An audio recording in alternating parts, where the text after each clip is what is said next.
Assalamualaikum warahmatullahi wabarakatuh. Perkenalkan, saya Adinda Tasya ini. Perkenalkan, nama saya Muhammad Farhanudal. Saya Edward Ganjar Payung. Dan pada kesempatan kali ini kami bertiga akan memberikan penjelasan dan juga poin-poin mengenai materi kimia tabel produktif khususnya pada golongan 3A. Selamat menyaksikan video ini, semoga menjadi pembelajaran buat kalian semua. Baik, kita akan menjelaskan golongan 3A. Nah, nama lain dari golongan 3A ini adalah 13, golongan 13 atau boron. Bisa juga disebut triel. Nah, karena unsur-unsur yang terdapat di dalam golongan 3A ini memiliki 3 elektron valensi. Nah, unsur-unsur yang termasuk dalam golongan ini adalah boron, aluminium, gallium, indium, thallium, dan neodymium. Pertama kita harus menentukan nomor atom dan nomor massa setiap unsur golongan ini. Pertama itu ada boron.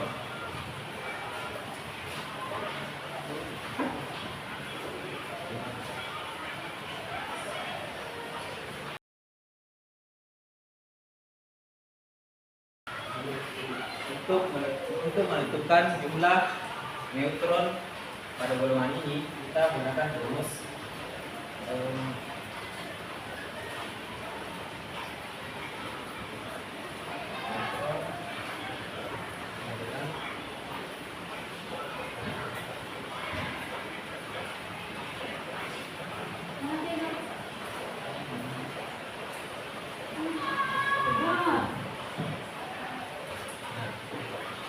sesuai rumus kita akan mengurangi massa dari unsur tersebut.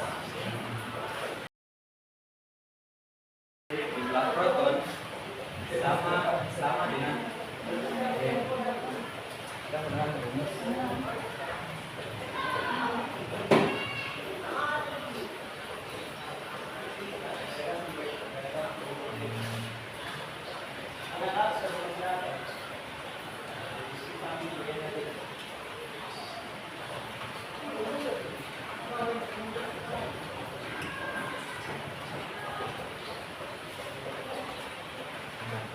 jumlah proton selalu sama dengan jumlah atom.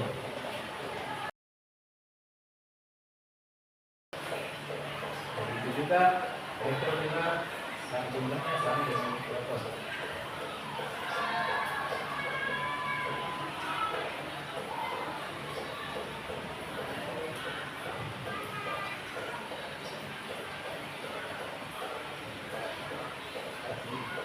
Mungkin itu saja penjelasan saya. Baik teman-teman, setelah kita melihat materi berupa unsur-unsur pada golongan 3A, di sini kita akan membahas konfigurasi elektron menurut Aufbau.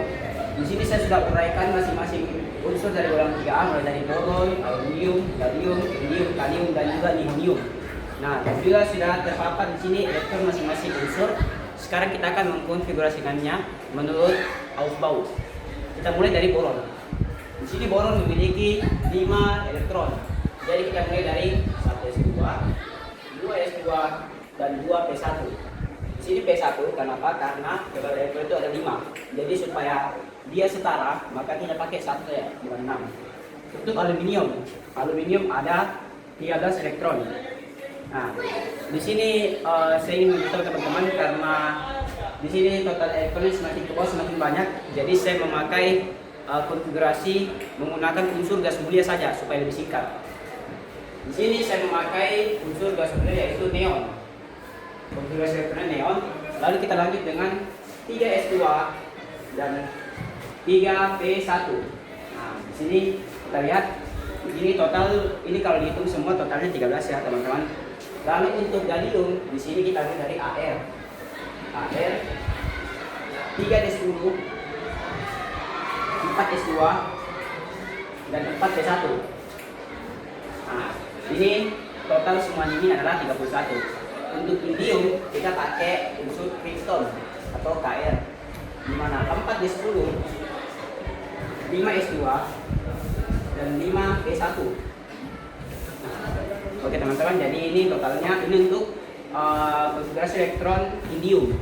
Untuk talium kita pakai unsur xenon atau Se, dimulai dari 4F14, 5D10, 6S2, dan 6P1.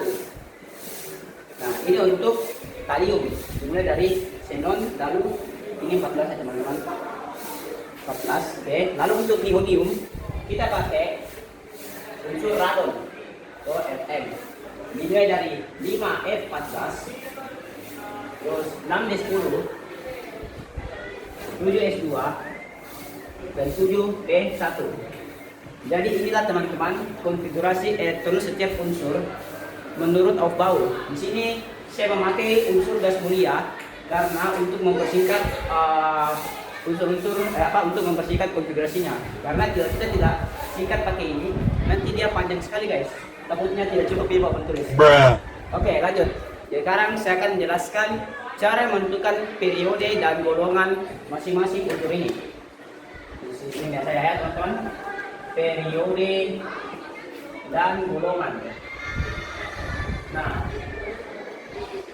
untuk menentukan periode teman-teman, di sini kita lihat saja subkulit terakhir dari elektron masing-masing unsur.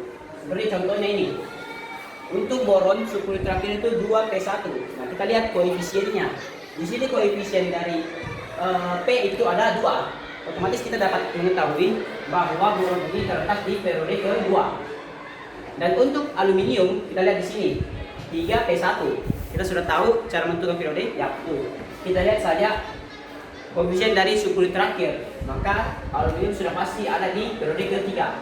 Begitu pula dengan gallium ada di periode keempat, indium ada di periode kelima, talium ada di periode keenam, dan neodymium ada di periode ketujuh. Jadi gampang kan cara menentukan periode ini. Selanjutnya kita akan menentukan golongan. Ya. Nah, untuk menentukan golongan sama saja seperti kita menentukan periode. Kita lihat dulu subkulit terakhir. Jika subkulit terakhirnya itu adalah P, di sini kita lihat subkulit terakhir itu adalah P, maka untuk menentukan golongan subkulit P terakhir ini kita jumlahkan elektronnya dengan subkulit S terakhir juga. Seperti contohnya di sini. Di sini kita lihat boron itu subkulit terakhirnya itu adalah 2S2 dan 2P1. Nah, di sini kan subkulit terakhirnya kan P.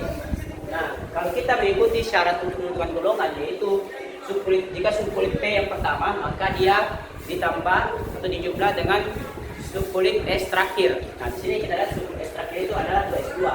Nah, di sini kita perhatikan elektronnya. Elektron itu yang ini, guys. Nah, di sini subkulit di sini elektronnya untuk S itu ada 2, untuk P itu ada 1.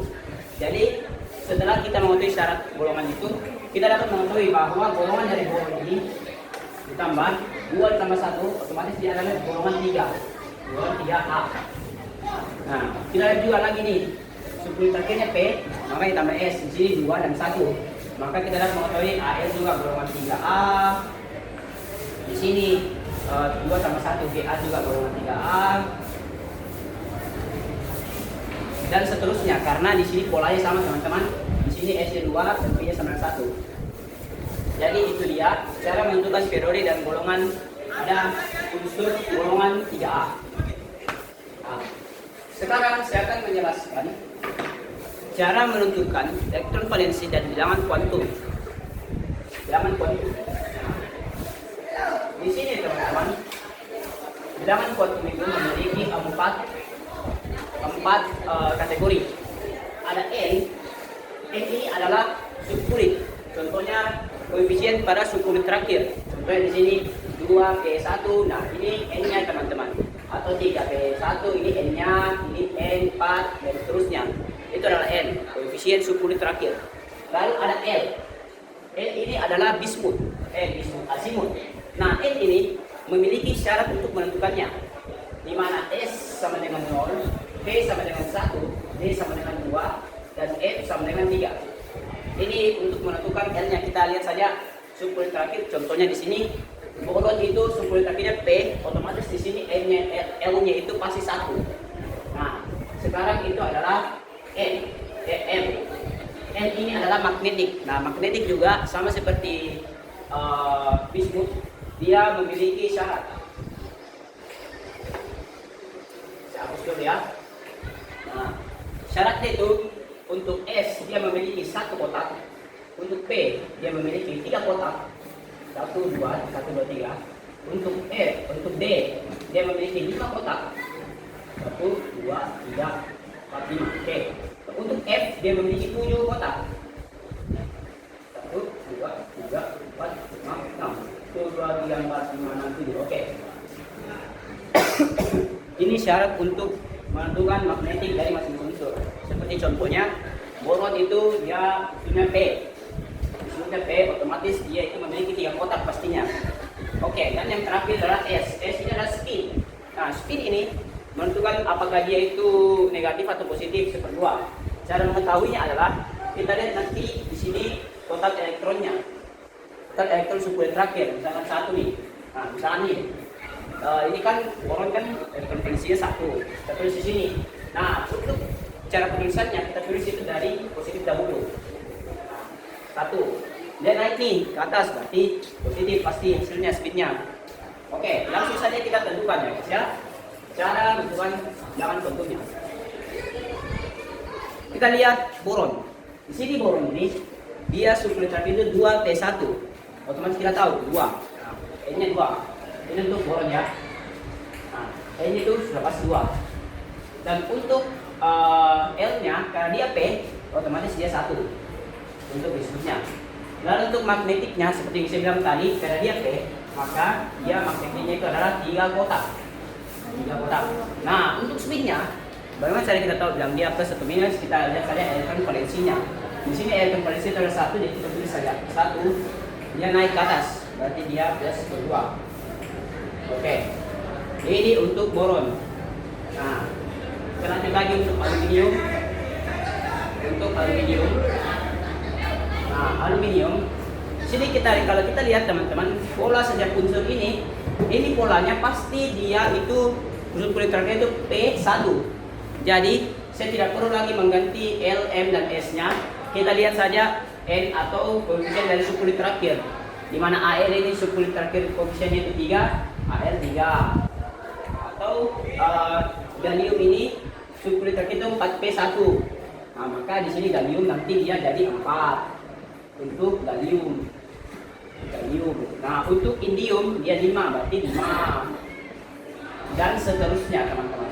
Karena di sini pola itu sama, dia berakhir di P1.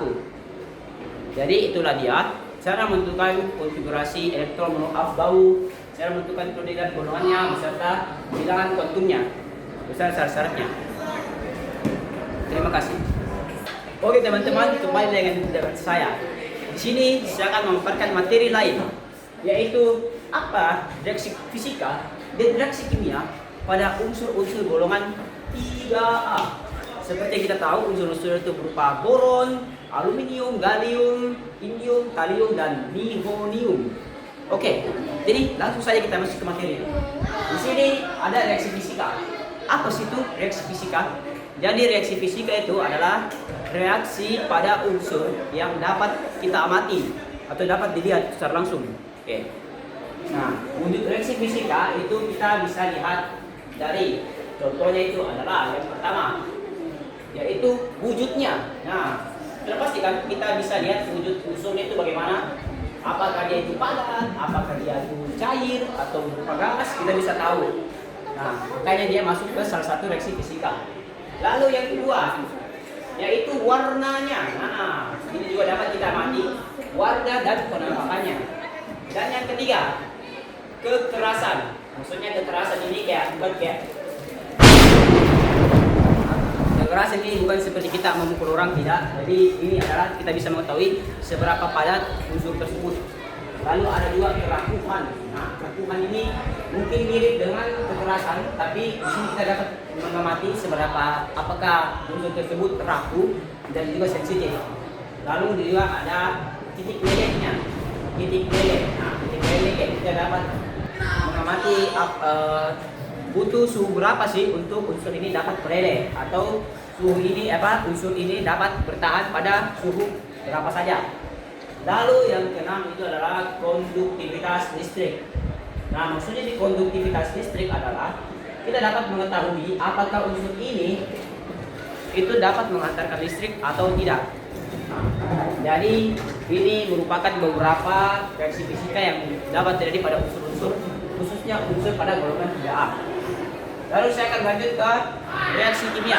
Nah, reaksi kimia ini bertolak belakang dengan reaksi fisika, di mana reaksi fisika dapat diamati. Nah, reaksi kimia ini tidak dapat diamati secara langsung dan ia bereaksi dengan unsur-unsur lainnya.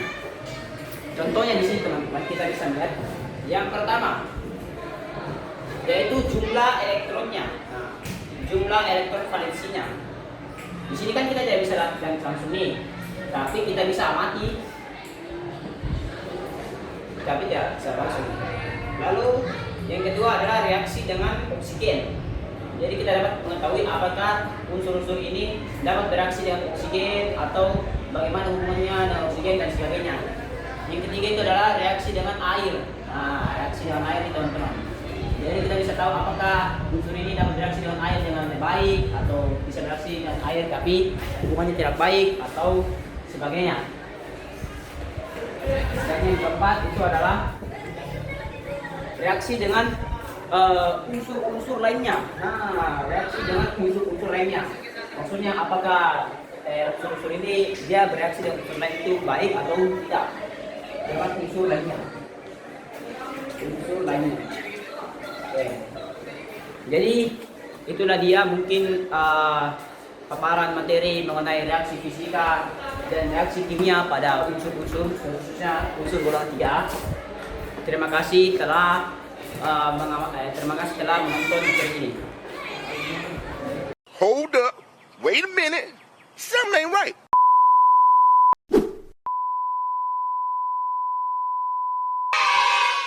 Oke, selanjutnya di sini saya akan membahas mengenai proses pembuatan, reaksi kimia, dan kegunaan.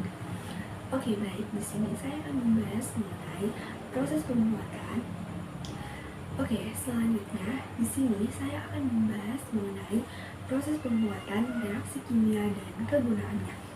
Nah, jadi di kelompok kali itu yaitu golongan 3A, yang dimana terdapat 6 unsur. Yang pertama boron, aluminium, gallium, indium, thallium, dan nihonium. Nah, jadi yang pertama saya akan membahasnya itu yaitu proses pembuatannya. Nah, yang pertama boron. Boron dibuat dari boraks yang dipanaskan dengan magnesium atau aluminium. Yang kedua, aluminium. Aluminium dibuat dari biji bauksit melalui proses elektrolisis alumina atau proses Hall-Héroult. Yang ketiga, gallium. Nah, gallium itu merupakan hasil samping dari pengolahan biji aluminium. Yang keempat itu indium. Nah, indium itu merupakan hasil samping dari biji seng dan timah. Yang kelima, thallium. Nah, thallium itu merupakan hasil samping dari peleburan biji tembaga, seng atau timbal. Dan yang terakhir atau yang keenam itu nihonium. Nah, nihonium itu merupakan unsur buatan yang dimana dibuat di laboratorium dengan melibatkan atom bismut dan seng. Nah, selanjutnya di sini saya akan membahas mengenai reaksi kimia. Yang telah saya sebutkan tadi itu terdapat 6 unsur, yang dimana yang pertama kita akan membahas itu mengenai boron. Nah, Boron itu bisa bereaksi dengan klorin membentuk boron triklorida. Yang kedua, aluminium. Kalau bereaksi dengan asam klorida, aluminium akan menghasilkan aluminium klorida dan gas hidrogen. Yang ketiga itu gallium. Gallium bisa bereaksi dengan klorin membentuk gallium triklorida. Yang keempat itu indium. Ia bereaksi dengan klorin membentuk indium triklorida. Yang kelima itu talium. Ia bisa bereaksi dengan klorin membentuk talium klorida. Yang kelima atau yang terakhir itu nihonium. Nah, nihonium itu unsur ini sangat tidak stabil dan cepat meluruh. Selanjutnya, yang terakhir kita akan membahas mengenai kegunaannya.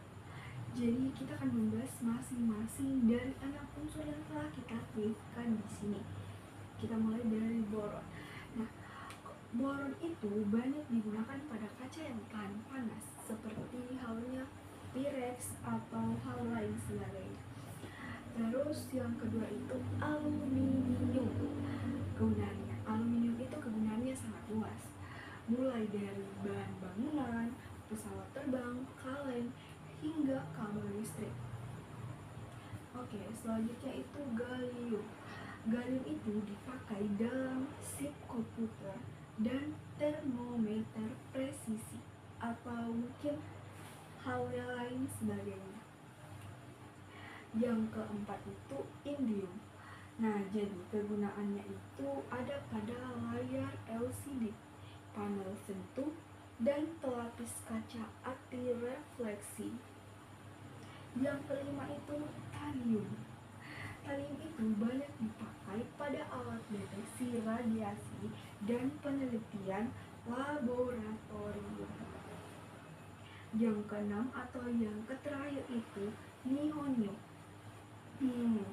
Jadi saat ini tuh nihonium itu belum memiliki kegunaan yang kegunaan yang praktis. Jadi nihonium itu hanya untuk penelitian ilmiah. Oke, teman-teman, itulah saja yang bisa saya sampaikan dan paparkan pada 3 pembahasan yang telah saya bahas tadi, yaitu proses pembuatan, reaksi kimia, dan yang terakhir itu kegunaannya. Itulah tadi pemaparan materi yang telah kami sampaikan melalui video yang teman-teman telah saksikan. Semoga materi yang telah kami sampaikan dapat menjadi pembelajaran bagi teman-teman semua, dapat menjadi manfaat bagi kita semua. Terima kasih untuk teman-teman yang telah menyaksikan video kami. Wassalamualaikum warahmatullahi wabarakatuh.